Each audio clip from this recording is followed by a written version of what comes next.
All right. Thank you, everyone, for joining us. You didn't tell me you were... We have one more panel. We're going to keep it a little fun and lighthearted. I know it's the end of the day, and you guys are excited. You have champagne now, and there's more drinks and food to come.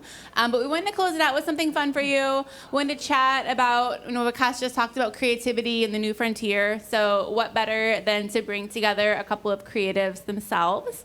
So I have with me Jessica Murphy. She's the VP of Global Marketing Strategy at Hasbro, where she is currently operationalizing AI across the marketing organization.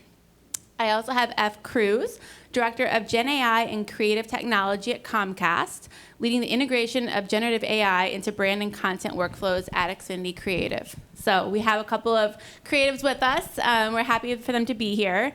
And so, guys, what we've talked about today is that the teams that are winning right now are the ones who are simplifying. Fewer layers, less middleware. Vikas was just talking about having agents run directly against your stack. And I'm curious if that matches what you're seeing on your teams, and what does simplification look like for you in your jobs? I'll let you go first. So, hey guys, how's it going? I love to say that we're well on our journey with that, but Comcast is a very big ship. So it takes a lot of work and time and strategic sort of motivation. So I say now we're in a consolidation piece. We're in that phase where we're consolidating work management platforms, consolidating dams, and just trying to understand what steps during the content supply chain can we collapse. But everything's still very conceptual and visionary, but the hard work is just getting the source of truth, the data, in sort of one place. So that's where we're currently at today. But I can see in the future where one really good agent can, potentially take 3 to 6 SaaS subscriptions, right? And that's very possible, but we're just not there yet, and hopefully we will be. Yeah. Great, thank you. Jessica? We're very similar to F, I think. And by the way, how cool does he look? Stop. I would have dressed differently if I knew I'd be sharing a stage with him, but that's fine. We are, I think our workflows right now are very optimized to avoid risk. Hasbro obviously has a ton of brands. We have 20 plus brands, and some of them are geared towards adults, but a lot of them are geared towards children. And we can't afford risk there, right? And so, we heard from people in financial institutions today. I've talked to a lot of healthcare people today, and heavily regulated industries. We're not heavily regulated, but we're dealing with children, right? So we have to be very careful with data, to be very careful how we talk to them, and what channels we use, and how the creative shows up. So, when you take that kind of a legacy system, it's really, really hard to collapse it. But ultimately, we're trying to do the same thing, right? We're trying to tighten the time between intent and execution. And I think that as long as we can loop our compliance into that cycle, we will win if we can create a shared knowledge base and context layer. So you heard from, I think, Alex earlier, who's the CMO of Citi. I think he's doing the same thing. We're trying to reassess our tool stack, shrink it, really lean into what matters and what makes the work do more automation and is more enabled by AI. However, you can't do that if your data lake isn't, architected correctly, has a shared taxonomy, and has governance over it. So that's the stage we're at right now, just being totally honest. But I think once we fast track that and get that data lake and context layer shared, we'll be able to unlock a ton of automation and simplification, because there won't be as much human communication needed between the handoffs. Thank you. I think that's great to share that perspective. Everybody's at a different place on their AI journey, and that's part of why we're here, is to talk about that and to see, where can people get and where do they feel comfortable. So I'm curious, as part of that, are there places where you feel like you're more comfortable with AI handling, say, your operations, for example, and are there places where you're sure that you want to make sure that humans are still in the loop? Definitely for us. So we have so many brands. If you take a brand like Play-Doh, we are training a model right now on how the dough should look when creations are made. And it's so interesting, right? Because you see the fingerprints, you see the colors together. And so that's a really interesting experiment. But it's fine to roll out creative that has AI-generated dough in it. I don't think mom's going to care. I don't think the 2-year-old's going to care, right? But if you take a brand like Magic the Gathering, I don't know if we have any Magic fans in the house here. I'm sure we do. But like, tell me, that audience is not going to be okay with an AI-generated piece of creative, right? If there is one mistake in the lore, if there's one feather that's out of place in a wing, like they're going to know and they're going to call you out. So we have to look brand by brand and really think about how we do it. But I will say, for every single brand in our catalog, it can do the automation, it can do the production, it just can't do all of the generation. Yeah, I mean, I think the theme today was around how, Gradial is all about the operational layer. And that's the way I kind of align with it as well. Like, we got to keep the humans at the conceptual layer, right? If we don't, like, when you use AI, it kind of brings you to the median of the internet. It gives you the mean. So something that, creatively with our teams that I always love with the methodology is this safe love bananas method. I don't know if you guys have heard of that, but making sure that you're always looking at the concept from a safe perspective. Another concept is something that you love, and another concept that's just bananas. AI can't really replicate that methodology unless you give it like my 38 years of living on this planet of how I think, like maybe in the future, but like as of right now, especially at an enterprise organization with 100 plus creatives, we have to think this way, and that's the only way you're not going to homogenize or come up with something that's unoriginal. Like, you have to be able to look at a human in the loop at a concept level, and as well as like the input level, 'cause that's really important. Like, a lot of people don't realize that you're putting a human in the loop possibly in the wrong place. You're just reviewing outputs. I think the big thing here is shaping the inputs, and that's how you're going to get that more sort of in-brand Comcast-like brand output that you're looking for. And so if you're putting a lot of effort into that space, which is what our teams are doing today by, like you guys, training brand models, training image models, that's where you have to put a lot of your effort so you can find that efficiency later down sort of your content supply chain. I'm going to steal that safe love bananas. I've never heard that before. We I use love the it. 3 concepts a lot, but I've never called it that, and I wasn't sure where that was going, but There's I like also it. vanilla chili lightning. That one's cool too. I don't know. Wow. So. Okay, when I steal this later, I'm not tagging you. I'm going to take it. So speaking of creativity and bananas, maybe, I'm curious, as you guys are working on creative teams, and maybe selfishly, how do you keep your creative teams engaged when they're now having their workflows be more structured and agent-assisted? Historically, creatives are not great at process. Sorry, team. So how do you help people stay engaged while they're getting their workflows more operationalized in a way that's helpful for them? I think it's selling them on the benefits. I mean, there's a lot of feelings around AI, no matter who you talk to in our organization, especially with creatives, and especially with creatives that work on brands like Magic and Dungeons and Dragons, right? That really take their craft to heart. But there's all kinds of work that creatives hate to do. And I'm sure, F, you're familiar with it, right? Like the constant revisions, the routing, the chasing for feedback, creative operations hates to do that as well. Like, if you can take that away and leave the special sauce and creativity with your creatives, I think you've won. And that's the conversation we're trying to have with them. I think, AI is good at pattern recognition. And so it gives you the expected answer. And, I like to think that the great brands really have unexpected answers that are coming out of them, right? And so if you can tell your creatives that they're responsible for that, and that AI can automate all the parts of their job that they don't want to do, then that's a compelling argument. Yeah, so, I mean, just like I was mentioning, like the concept layer is really important. That's how we can keep these teams engaged, is like, let's become this sort of like growth idea factory. Like, what new things can Comcast create in products and services instead, and then let the agentic content supply chain do all that operational stuff, the resizing, the tagging, the trafficking, like all those pieces, right? But because you're freeing up time and you're just thinking of really cool ideas, like, why don't we just also have the ability to have sanction time to try out all these new tools, right? Like, Google just came out with a bunch of new stuff, right? Like Omni.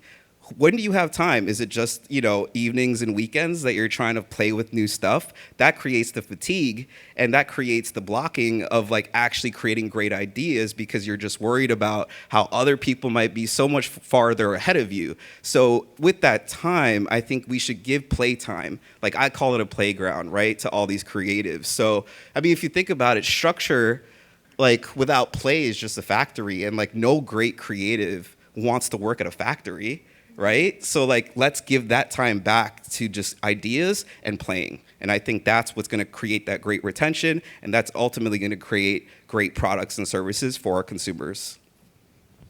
I think that Jessica has some help on the playing part. We can get some Play-Doh. We've got some kids stuff. That's a great idea. We use it in meetings, and I highly recommend it because it gives people something to do with their hands, and they stay engaged. I wouldn't get any work done if I worked at Hasbro. No, we used to have Legos in meetings at my past job. It's fun stuff.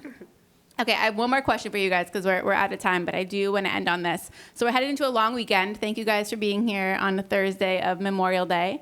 And I'm curious, of all the things people have learned today about what they should start doing, what do you guys think they should stop doing when they go back next week? Do you want to take this? I'll take the first one. Yeah. I heard something today. I had an answer for this, and then I heard something today in one of our breakouts. And I was like, oh, that's it. I forget who said it, but it wasn't me.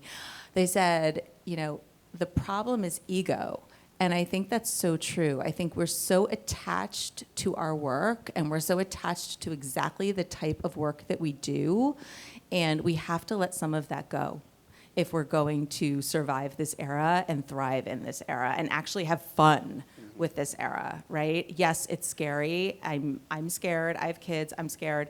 But the more that we can, look at it from a bird's eye view and not attach our ego to the actual work and think about what's best for the actual work, the better off we'll be. I really love that answer. I wholeheartedly agree with that. Yeah, that's really really great. Mine, but thank you.